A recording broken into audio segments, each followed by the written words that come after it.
Hello again, and welcome back to another edition of The Wicked Conservative. Well, there's been a lot of talk about the 2024 election, Donald Trump and his criminal charges in the state of New York, the RICO charges here in the state of Georgia. But what we haven't really talked about, our elections. There are people like Scott Presler who are currently trying to play tit for tat with the Democrats. But I come across articles like this from NBC News, and I get really worried about what we are doing as American citizens in regards to our civic duties when it comes to actually participating in elections. Let's listen to this exclusive about election worker turnover rates and how it has hit a historic high. NBC News senior reporter Jane Tim joins me now for more. So this is really a fascinating story and so important. Why has there been so much turnover in election workers? You know, what we're learning from this data out of the Bipartisan Policy Center is that there's a couple of things happening here. First, of course, we can't ignore 2020. There was a pandemic, election denialism, conspiracy theories abounded. Election workers faced enormous scrutiny while overhauling their elections. And since then, we've all overhauled our election codes as a country in most states. Now, that, of course, has driven a lot of election workers to say, you know what, this is too much. I got to get out. But it's not the only trend. So as you will see right there, the election of 2020 and denialism is the top leading cause why election workers have decided to stop working the polls. That and the fact that we have overhauled the election processes. Okay, so what does that actually mean? We as Americans don't feel that our presence is necessary anymore. We don't feel that we can do the job that we're being asked to do, or are the people who were the problem actually not able to accomplish the goals that they were accomplishing in the precincts? I'm not making accusations. I'm just asking questions. Also seen in the data that smaller jurisdictions, the ones that have fewer voters and usually less staff running these elections, that turnover in those districts started well before President Donald Trump ever ran for office. So we know that there are both contemporary problems like election denialism and the harassment and the scrutiny, as well as longstanding systemic problems, probably funding, lack of resources that helps these people in smaller jurisdictions run their elections. But when I talk to officials across the country, election denialism figures really strongly. So small jurisdictions have an issue with systemic problems.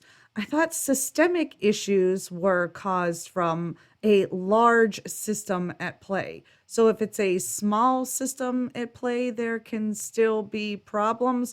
Or is it that the people who are in smaller districts tend to reside there longer than people in the big cities, and in turn they die and there's nobody there to take their place any longer because people aren't moving in and taking over those smaller districts? These things happen in large cities as well, so we're sure that it plays a role, but somehow each district each year ends up having the election and it goes off without a hitch. So why all of a sudden is it at a historic high? Let's play the sound of someone in Cobb County, Georgia.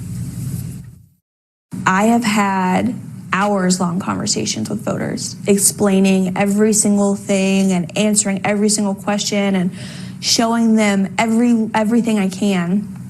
And they'll stand up and they'll say, "Thank you for your time, but I still don't believe you." Now, Tate turned 30 this month. She's part of like a new generation of election workers. She feels really strongly that it's her duty to her community to count the votes and to count them accurately. But it still figures into her every day. She said she checks her rear view mirror when she drives home every day to make sure she's not getting followed. And it's striking and heartbreaking to think that someone is so scared when she's really just trying to be a person who's working for our democracy. So It's always funny to me when they get poll workers to come on camera and talk about the process and the type of things that they are actually allowed to tell and talk to voters about. And it never ceases to amaze me that when I personally go to the election training class prior to every election cycle as per Georgia law, there are still individuals who don't quite understand the process, who don't really understand how the machines work, and haven't done their homework on the outside of the state-run classroom. And this could potentially be the issue that she's running into when she's explaining the process to voters. Number one, there should be no type of political conversation within the precinct on election day to begin with.